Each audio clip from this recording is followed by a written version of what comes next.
Pues muchas gracias, Carmen, y para mí es un placer estar hoy aquí con vosotros y compartir un poco la experiencia de estos años en el desarrollo de Cytopoint. La verdad es que he tenido la suerte de participar en el desarrollo desde 2013 y todo su recorrido con los ensayos clínicos en Europa hasta su registro en 2017. Hoy me gustaría comenzar un poco más a nivel general sobre los anticuerpos monoclonales y qué son, cómo se obtienen y cuál ha sido su evolución histórica hasta la utilización terapéutica en veterinaria, que es lo que nos ha traído hoy aquí. Y luego me gustaría compartir un poco con vosotros cuál ha sido mi experiencia dentro del desarrollo de Cytopoint dentro de Zoetis, desde el laboratorio hasta el paciente, que es donde lo vais a tener ahora mismo vosotros.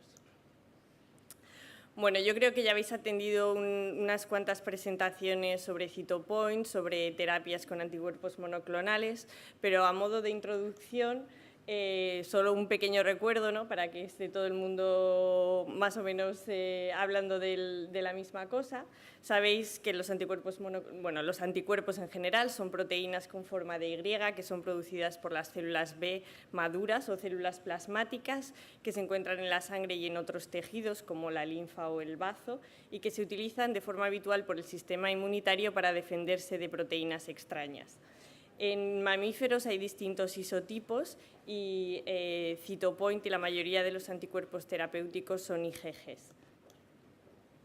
La estructura de los anticuerpos es clave para determinar su especificidad por los distintos antígenos y, por tanto, es clave cuando nos enfrentamos a diseñar una nueva molécula que queremos dirigir frente a una diana muy concreta. La estructura de los anticuerpos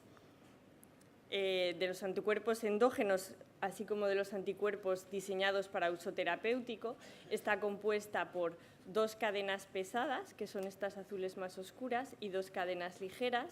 que tienen una zona variable y una zona constante. En la zona variable de las dos partes de la cadena ligera y de las cadenas pesadas se encuentra la zona de unión al antígeno. Como veremos ahora y ya sabéis, en esta zona se encuentra la región determinante de la complementariedad, que es lo que hace la función llave cerrojo o key lock,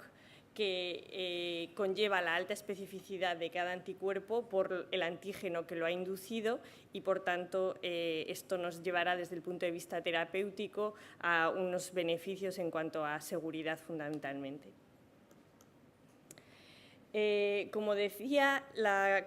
complementariedad de los antígenos y los anticuerpos viene determinada por esta zona de unión y depende del tipo de proteína extraña a la que pretendamos dirigir este anticuerpo, como bien digo, de forma natural o de forma exógena está presente en el organismo. Estos anticuerpos se unen a zonas muy concretas dentro de la proteína extraña, que son las que se denominan epítopos. Si nos enfrentamos a una proteína de pequeño tamaño, como es este ejemplo, quizá tenga solo un epítopo al que podamos dirigir nuestro anticuerpo, incluso nuestro anticuerpo puede bloquear varios antígenos, mientras que cuando nos enfrentamos a proteínas grandes hay distintos epítopos que podrían ser reconocidos por distintos tipos de antígenos. Como veis, los distintos colores implican que cada uno de estos antígenos estaría dirigido a reconocer diferentes epítopos en el antígeno.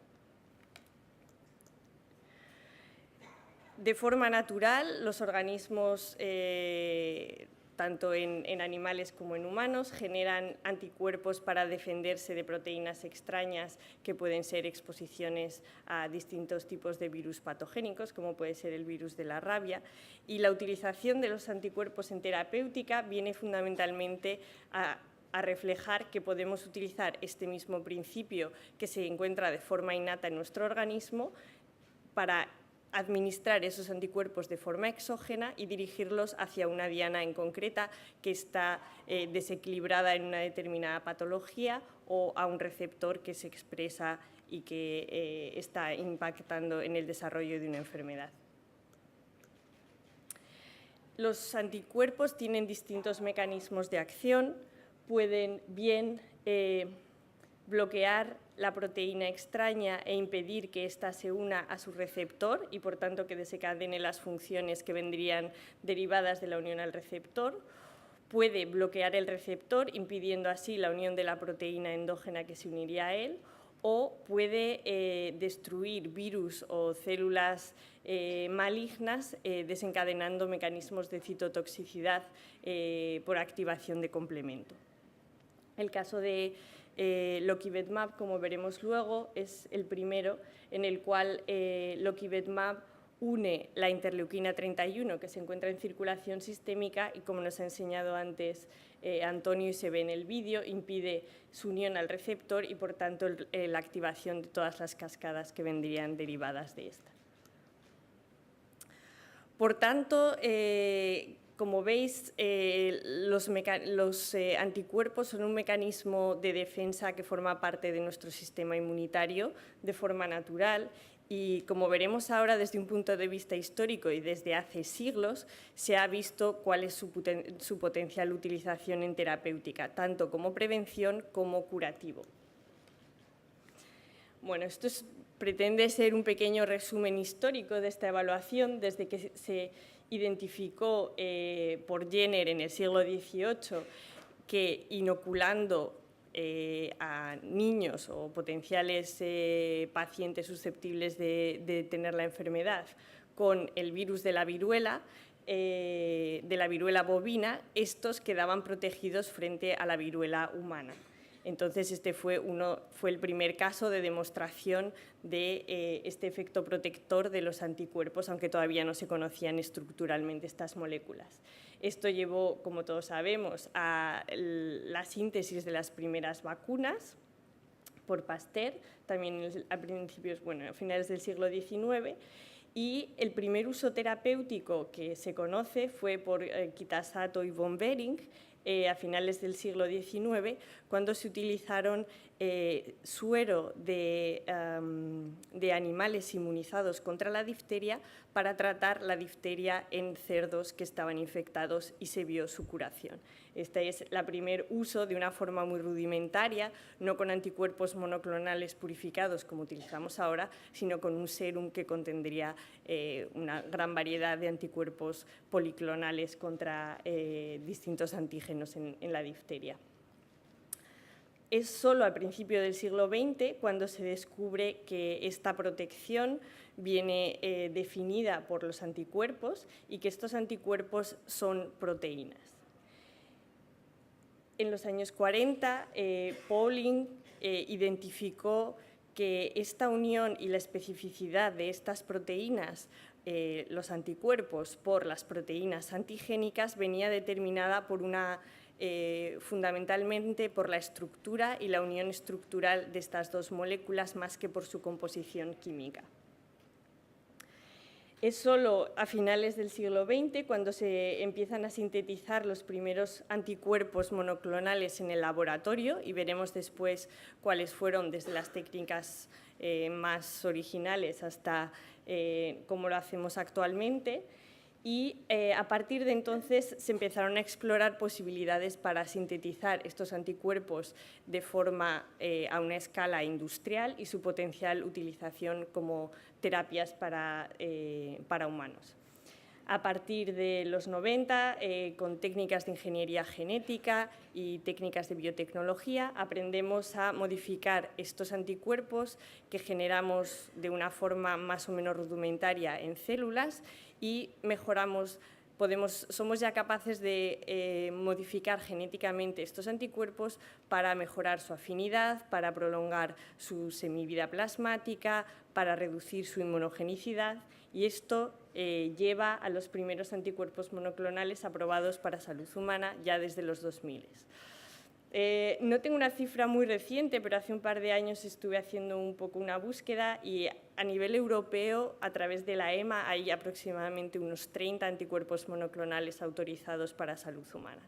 Y es solo a partir de esta década en la que estamos cuando esta tecnología se empieza a transferir al mundo de la salud veterinaria y se empieza a ver como una posibilidad real la utilización de anticuerpos monoclonales para salud veterinaria. Y hoy estamos aquí para hablar del primer anticuerpo monoclonal registrado en Europa. ¿Por qué existe este interés en desarrollar anticuerpos para uso terapéutico? Como decíamos, nos permiten acceder a dianas a las que no podemos acceder con las tradicionales moléculas de síntesis, moléculas pequeñas, nos permiten acceder a dianas solubles, como en este caso las interleuquinas que se encuentran en circulación. Nos permiten bloquearlas directamente en el torrente sanguíneo. Como decíamos, dada la especificidad de la molécula de los anticuerpos por la proteína a la que nos queramos dirigir, nos permiten ser muy selectivos, lo cual nos va a proporcionar un perfil de seguridad más beneficioso que en general las moléculas de síntesis química. Pueden emular, son unas moléculas biológicas que pueden emular las interacciones celulares en el organismo y tienen de nuevo en este lado, un perfil de seguridad muy beneficioso, puesto que la toxicidad por sobredosis es muy rara, ya que al bloquear toda la diana biológica que esté disponible, un exceso de anticuerpo en general no tendría efectos biológicos. Nos permiten una administración en general menos frecuente que las tradicionales formulaciones farmacéuticas, aunque hay muchas formulaciones farmacéuticas ahora retardadas para otros tipos de productos. Y, como hemos visto, desde hace un par de décadas, la industria farmacéutica es capaz de producirlos a escala industrial de una forma consistente, de tal forma garantizando la misma calidad, seguridad y eficacia que tradicionalmente con los medicamentos de síntesis química. Por tanto, y como veíamos, hay varios ejemplos muy conocidos de medicamentos que se están utilizando ampliamente en salud humana desde el principio de los años 2000 y algunos de los que quizás conozcáis son Humira, Xolair o Lucentis, que tienen distintas dianas biológicas como TNF-alfa, IgE o el factor de crecimiento del endotelio vascular que se utiliza en oftalmología, y estos solo son 3 ejemplos de todos los anticuerpos monoclonales que actualmente se encuentran en el mercado. Respecto a dermatitis atópica, hay productos en desarrollo para salud humana, pero todavía no hay ningún anticuerpo anti-interleuquina 31 autorizado en salud humana, aunque existen en desarrollo. Los anticuerpos monoclonales y la posibilidad que tenemos de diseñarlos desde el punto de vista de la ingeniería genética nos permiten un amplio espectro de dianas a las que dirigirnos. Y aquí solo pongo algunos ejemplos de potenciales terapias biológicas que podrían desarrollarse en un futuro con anticuerpos monoclonales y que podrían ser utilizadas en animales de compañía. Y, por ejemplo, algunos de los campos en los que se está trabajando en general son dolor para osteoartritis, dermatitis atópica como Cytopoint, enfermedad renal crónica, oncología, patologías cardíacas, por lo cual estamos hablando en general de tratamientos crónicos en los cuales este tipo de perfil podría ser muy beneficioso, tanto por la seguridad como por la posología y la frecuencia de administración, que es muy beneficiosa.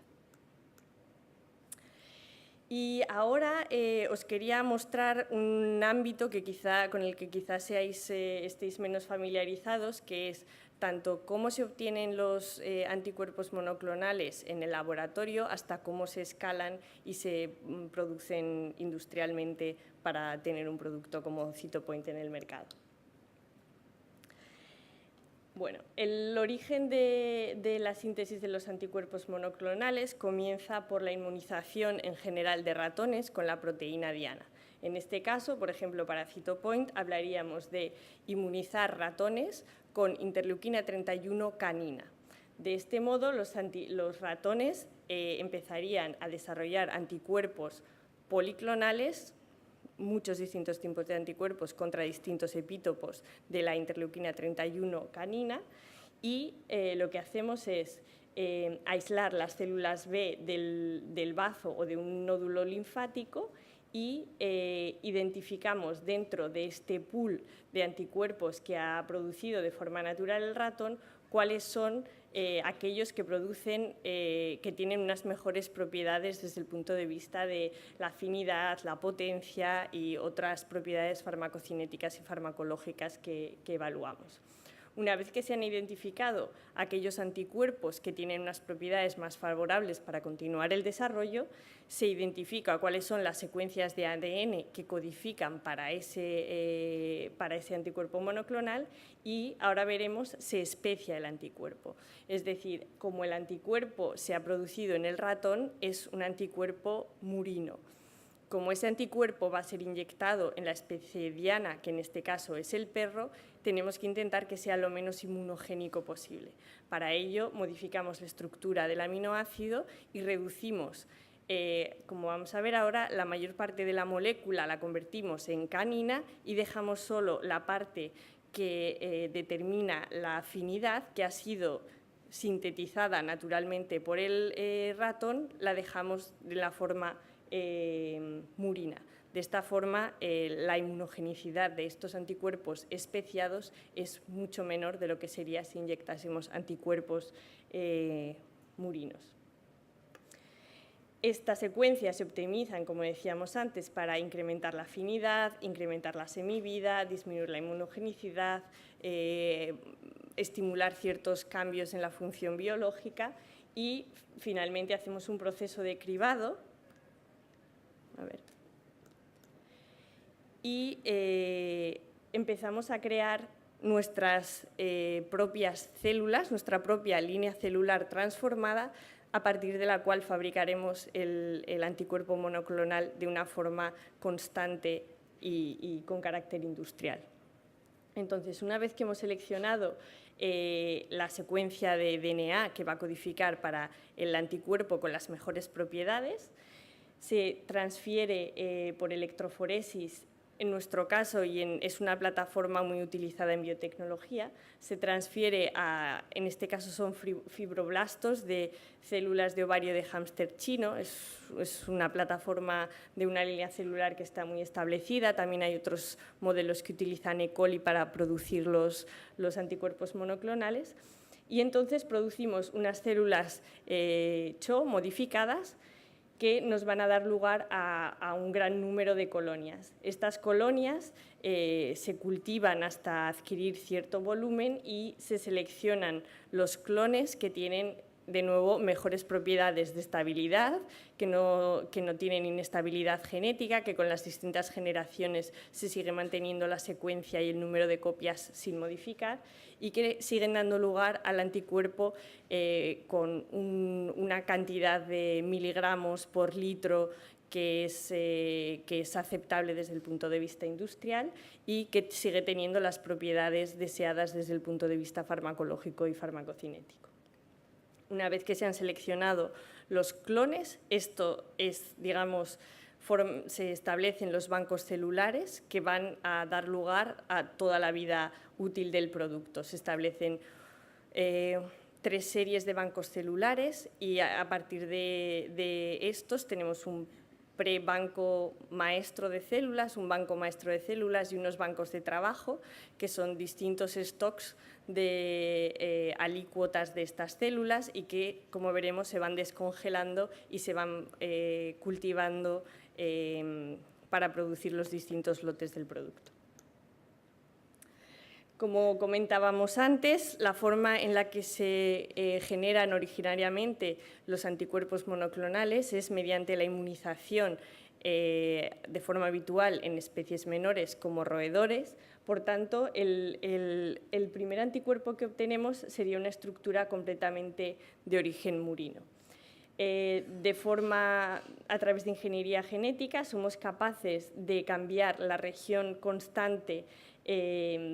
tanto de la cadena pesada como de las cadenas ligeras en una secuencia de aminoácidos que está caracterizada como propia de IgGs caninas y reducimos la parte de la zona de reconocimiento de complementariedad al mínimo en la parte murina, de tal manera que la inmunogenicidad se reduzca al máximo también. Esta es otra de las razones por los cuales los anticuerpos monoclonales son específicos de cada especie y no podríamos utilizar Cytopoint en ninguna otra especie, como decíamos. Si tenemos un gato atópico, no podríamos utilizar Cytopoint. Si tenemos un caballo atópico, no podríamos utilizar Cytopoint, porque es una molécula caninizada. Una vez que tenemos estos bancos de células, en nuestra planta de fabricación se procede al escalado hasta que podemos conseguir volúmenes muy grandes de células en cultivo en suspensión que segregan el anticuerpo al medio. Y este anticuerpo que se segrega al medio es el que purificamos posteriormente. Entonces, como veis, partimos de un vial o de varios viales, estamos hablando de microlitros, y generamos lotes de hasta 2.000 litros de medio conteniendo los anticuerpos. Esto es lo que se denomina proceso de upstream. El proceso de downstream es una serie de filtraciones para eliminar las células en las que han sintetizado el anticuerpo y una serie de purificaciones para eliminar cualquier resto celular o de ADN que pudiera haber en el medio y que estuviera contaminando el anticuerpo, así como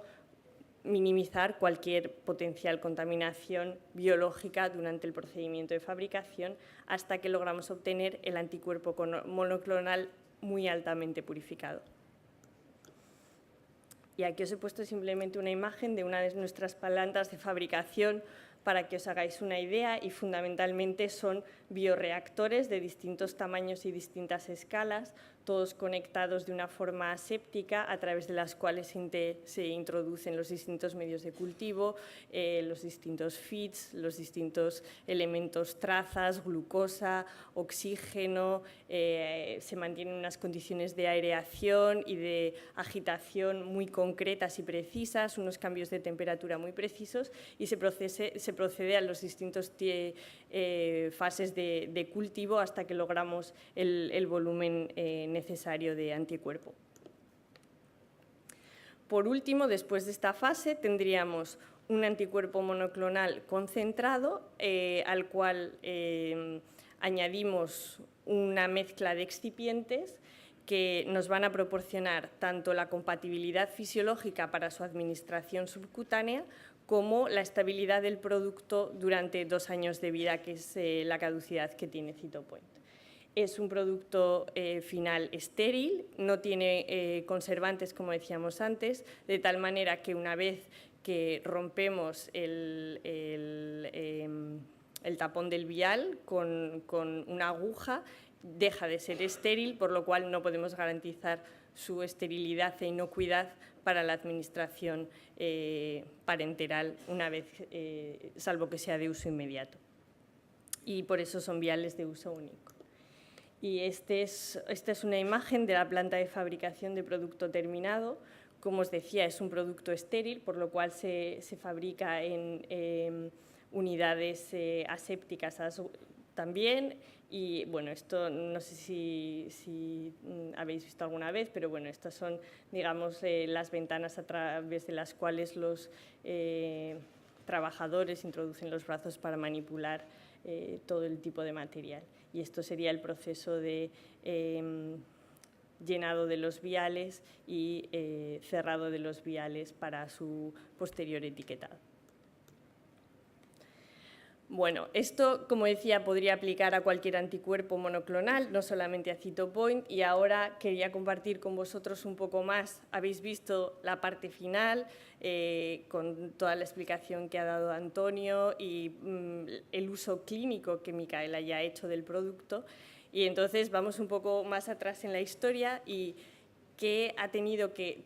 Bueno, es un resumen muy pequeño de todos los datos y todos los estudios que ha tenido que generar Zoetis para poder demostrar a las autoridades sanitarias europeas la seguridad, eficacia y calidad de este producto y para que vosotros ahora lo podáis tener para utilizar con vuestros pacientes.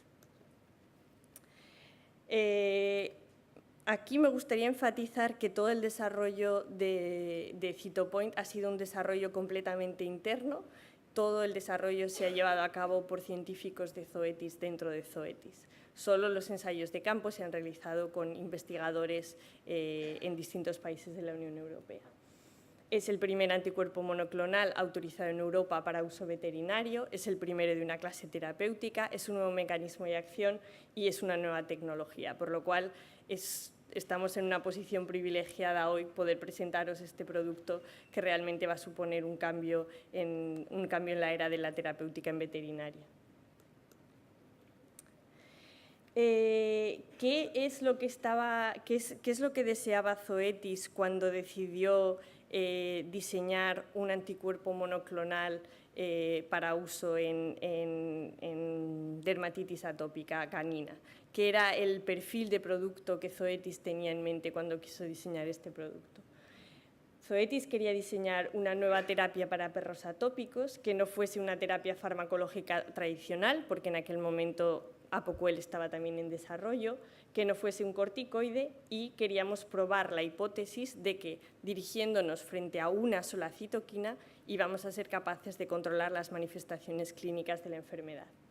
Queríamos un medicamento inyectable que tuviera una duración de efecto de al menos un mes, que tuviera un rápido inicio de la eficacia, parecido a prednisolona y Apoquel, que ya sabéis que tiene un inicio del efecto muy rápido en cuanto al prurito. Las lesiones obviamente requieren más tiempo para mejorar y que mejorará las lesiones al menos en los primeros 7 días de tratamiento. Y otro de los aspectos más buscados cuando quisimos diseñar un anticuerpo monoclonal estaba sobre todo enfocado al perfil de seguridad que este tipo de moléculas nos podría proporcionar. Por lo cual, queríamos una molécula que no indujese inmunopresión, que no estuviese contraindicado en su utilización con otros medicamentos o con otras comorbidades y que se pudiese utilizar en perros de todas las edades, como hemos visto. Aquí no voy a incidir más, ya habéis visto el vídeo del mecanismo de acción, pero básicamente interleuquina 31 fue seleccionada porque es una interleuquina con una clara intervención en el desencadenamiento del prurito, así como en la activación de mediadores proinflamatorios, por lo cual decidimos que interleuquina 31 era la diana adecuada para intentar desarrollar esta terapia. Para probar esta hipótesis, uno de los primeros estudios que se realizó fue generar de forma artificial o probar si de forma artificial éramos capaces de generar prurito en animales a los que inyectábamos de forma exógena interleuquina 31 canina, por lo cual este es un modelo simplemente sin ningún tipo de anticuerpo, es un modelo para generar picor inducido por interleuquina 31 como prueba de que esa única diana era suficiente para generar los síntomas que más tarde íbamos a intentar paliar a través del tratamiento. En este caso, la interleuquina 31 canina se inyecta por vía intravenosa en perros beagle y se mide el prurito durante 2 horas después de la administración. Y como veis, había un claro efecto prurítico al administrar interleuquina 31 directamente a los animales. Por lo cual, como he planteado antes, la hipótesis que queríamos resolver mediante este proceso de desarrollo clínico es si era suficiente, bloqueando solo interleuquina 31, conseguir una mejora tanto en las manifestaciones pruríticas como en las lesiones de dermatitis atópica. Y la respuesta final, después de entre 5 y 10 años de desarrollo, fue que sí, efectivamente, bloquear interleuquina 31 era suficiente para conseguir la indicación terapéutica que hoy tiene Cytopoint, que es para el tratamiento de las manifestaciones clínicas de la dermatitis atópica en perros. Incluye tanto el prurito como las lesiones cutáneas, un uso crónico, puesto que es una patología crónica, y se puede utilizar en animales de cualquier edad. Este es el esquema de posología con el que hemos realizado todos los ensayos clínicos, tanto en el laboratorio como en el campo. Por tanto, esas preguntas que han surgido antes de la audiencia sobre si se pueden utilizar viales fraccionados para distintos animales, tenéis que ser consciente que esta es la forma en la que hemos testado el producto en todos los ensayos. Y como veis aquí, las bandas de peso engloban un rango de animales dentro de un margen de 10 kilos, por lo cual, como veis, la dosificación y la mínima dosis eficaz es de 1 miligramo por kilo, pero dentro de estas bandas, y depende del número de viales de acuerdo a este cuadro, los animales en realidad reciben entre 1 y 3,3 miligramos en función de su peso. Por lo cual, si dosificamos así, sabemos cuál es el perfil de seguridad y eficacia del producto. Si tenemos otra forma creativa de administrar el producto, no podemos saber cuál va a ser la respuesta, puesto que aquí, como veis, el rango de peso nos implica un rango de dosis que no es exacto. Ahora os voy a presentar algunos de los... una diapositiva por cada estudio de los estudios fundamentales de registro. Este es el estudio de inicio del efecto, es en un modelo de laboratorio en el que os enseñaba antes, en el que generamos el prurito inyectando interleuquina 31 y después administramos el producto, en este caso a 1 miligramo por kilo, y observamos antes del tratamiento y 8 horas después del tratamiento cuál es el efecto en la escala de prurito después de la administración de Cytopoint, y como veis había una diferencia muy significativa en la reducción del prurito a 8 horas después de la administración. Esto, como veis, cumplía el perfil que nos habíamos planteado desde el principio en el desarrollo, de que el efecto prurítico se diera en menos de 24 horas. En las primeras 24 horas debemos observar una disminución en el pícor. En cuanto a la duración del efecto, el primer estudio fue también en el laboratorio, siguiendo el mismo modelo, y administramos 3 dosis diferentes del producto, y en este caso también lo probamos solo a 1 miligramo por kilo. Como veis, se demostró una reducción en el prurito también hasta un mes, que era el perfil que nosotros estábamos buscando para el producto. Por tanto, esta fue la posología que decidimos utilizar en los ensayos clínicos, con una dosis mínima de 1 miligramo por kilo, que se amplía en función de la banda de la dosis y que tuviera una duración de un mes, por lo cual la administración es mensual. Una vez que teníamos estos estudios, y había un estudio de seguridad en Estados Unidos que veremos después en el campo, decidimos diseñar los estudios pivotales de seguridad y eficacia en el campo en Europa, y este probablemente sea uno de los estudios más complejos que hemos llevado a cabo dentro de Zoetis. Fue un estudio de muy larga duración, de 9 meses. Esta es la parte pivotal, que fueron los 3 primeros meses, en los cuales utilizamos Cytopoint y un comparador, que en este caso fue ciclosporina. La ciclosporina era un estudio ciego, por lo cual teníamos que administrar a todos los animales bien anticuerpo monoclonal inyectable una vez al mes o placebo inyectable una vez al mes, y el grupo contrario recibía bien ciclosporina diaria en comprimidos o bien un placebo diario en comprimidos. Este estudio tuvo 3 dosis dosificadas mensualmente, con otras visitas intermedias en las que se evaluaban distintos aspectos tanto de prurito como de las lesiones, y se hacían distintas tomas de muestra para análisis tanto bioquímicos como farmacocinéticos, como para la determinación de anticuerpos contra el anticuerpo monoclonal terapéutico. Como esta indicación, la dermatitis atópica, es una indicación crónica, teníamos que demostrar la eficacia y la seguridad del producto administrado a largo plazo, por lo cual continuamos solo el brazo del estudio en el que se estaba administrando Cytopoint, y en ese caso antes con placebo oral, eliminamos el placebo oral y mantuvimos esos animales solo con Cytopoint durante 6 meses adicionales, siendo la duración total del estudio de 9 meses. En estos 6 meses adicionales administramos 6 dosis nuevas y hubo visitas en cada una de esas dosis en las que se hicieron las relevantes evaluaciones clínicas. Estas son las mismas imágenes que ha presentado antes Antonio con los resultados de los estudios. Como veis, el comparador ciclosporina termina aquí a los 3 meses, puesto que en el estudio de continuación solo utilizamos Lokivetmab, pero como veis, en cuanto a la escala análoga visual para medir el prurito, se vio una reducción desde el primer mes, como veis efectivamente desde los primeros días, que se va reduciendo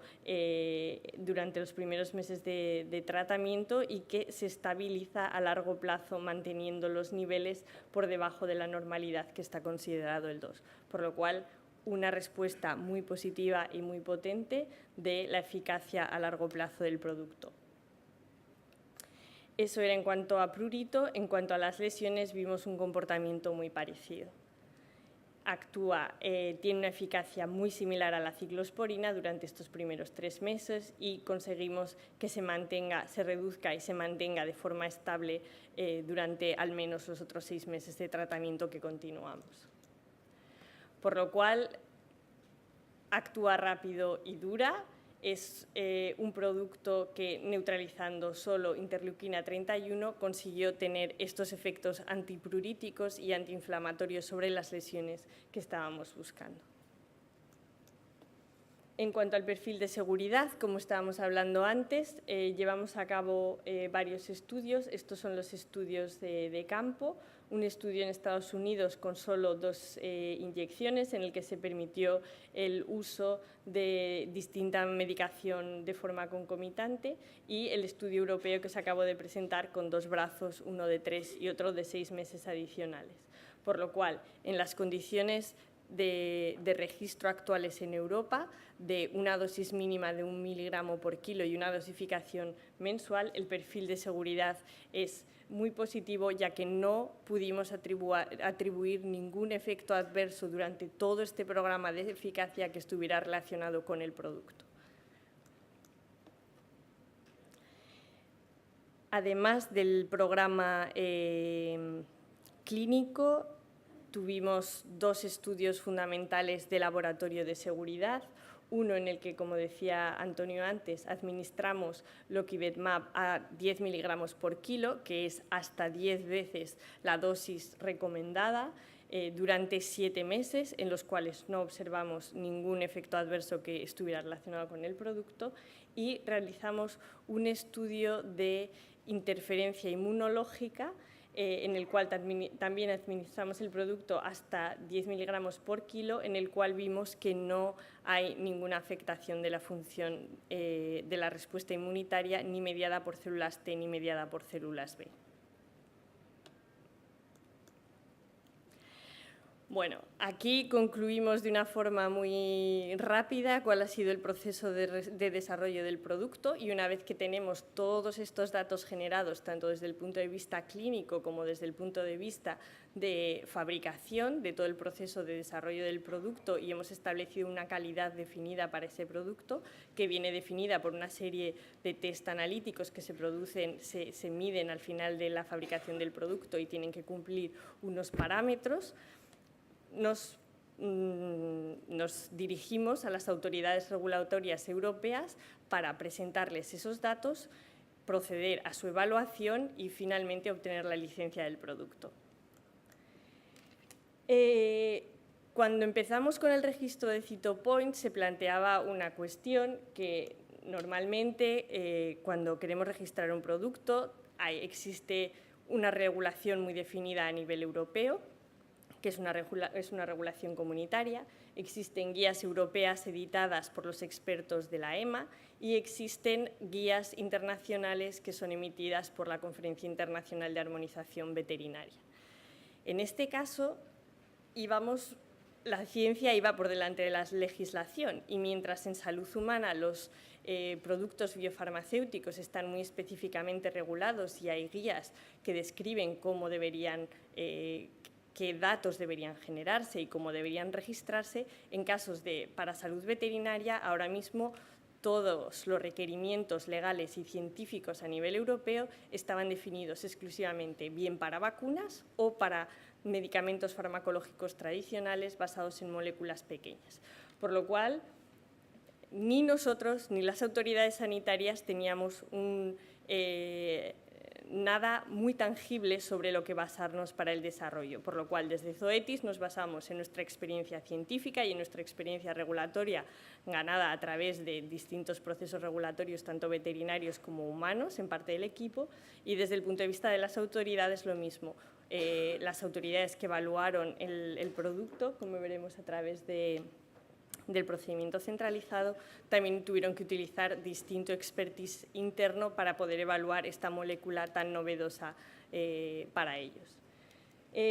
Como os decía, cuando empezamos con el desarrollo tuvimos que acudir a distintas agencias europeas para reclamar asesoramiento científico, puesto que no existían ninguna guías efectivas para desarrollar este tipo de productos. Y en nuestro caso fuimos a hablar con diversas agencias europeas, la Agencia Europea del Medicamento, la agencia danesa, alemana e irlandesa. Basado en la respuesta y en las conversaciones científicas que mantuvimos con estas agencias, decidimos diseñar el producto y los ensayos clínicos y el proceso de fabricación de una determinada manera y decidimos comenzar hicimos los primeros lotes para los ensayos clínicos y empezamos los ensayos clínicos. Los ensayos clínicos de Cytopoint en Europa, estos estudios que os digo que han durado hasta 9 meses, se realizaron en Alemania, Bélgica, Francia y Holanda. Y finalmente, una vez que habíamos generado todos estos datos, al tratarse de un producto de origen biotecnológico, tenía que ser registrado a través de procedimiento centralizado, lo cual quiere decir que es una sola solicitud a través de la Unión Europea, de la EMA, que delega su evaluación a agencias nacionales, en este caso la irlandesa y la holandesa, y que su asesoramiento se vota y se discute en el CVMP, que es el Comité Veterinario de Productos de Medicamentos en la EMA, y si emiten una opinión positiva, la Comisión Europea emite una licencia que es válida para todos los países de la Unión Europea y para los países de la EEA. El procedimiento de registro duró unos 12 meses y medio, desde que enviamos la solicitud y todo el proceso de evaluación. No voy a entrar en el detalle, pero hay distintos tiempos regulados de forma legal, en los cuales la agencia tiene que evaluar los datos científicos proporcionados, devolver esta información con las preguntas relevantes al aplicante, que en este caso era Zoetis, y hay un intercambio de preguntas y respuestas muy detallado que requiere la involucración de un equipo muy grande y de un tiempo para lograr resolver esas respuestas. Y en nuestro caso fue una evaluación muy rápida, considerando que es un producto tan innovador, y en menos de 15 meses conseguimos tener la licencia por parte de la Unión Europea, lo cual llevó a ser capaces de tener producto para el lanzamiento preliminar en Europa solo 3 meses después de haber obtenido la licencia en abril, por lo cual algunos de vosotros ya habéis podido estar utilizando Cytopoint en los últimos meses. Como decía Carmen, ya está disponible de forma comercial para todos. Aquí simplemente decir que incluso para las autoridades a nivel europeo ha supuesto un gran hito y, de hecho, la EMA publicó, después de que el comité votase la opinión positiva, publicó un comunicado de prensa específico para Cytopoint revelando que era el primer anticuerpo monoclonal para uso veterinario que se había autorizado en la Unión Europea. Por lo cual, como decíamos, estamos ante realmente una terapia muy, muy innovadora, puesto que incluso para las autoridades sanitarias supuso un hito. Y actualmente tenemos licencias para Cytopoint en Europa, en Canadá, en Estados Unidos, en Nueva Zelanda, y tenemos procedimientos en marcha para registro del producto en Suiza. Tenemos opinión positiva y estamos iniciando el procedimiento de registro en otras regiones como Turquía, Japón, Australia y Sudáfrica. Y con esto nada más. Os quería simplemente poner una imagen del equipo de I+D de Cytopoint. Creo que algunos habéis podido coincidir con algunos de mis compañeros en otras conferencias, en Lausanne, en Bordeaux, en otras conferencias dermatológicas. Olivier Martinon es un colega francés que está basado en Estados Unidos y que ha sido el director de I+D de todo el proyecto, y creo que algunos de vosotros conocéis también a Hilde Moyart o Michael Stegman, que son otros de los directores clínicos de Zoetis que han participado en el desarrollo de este producto. Y nada, muchas gracias. Si tenéis preguntas.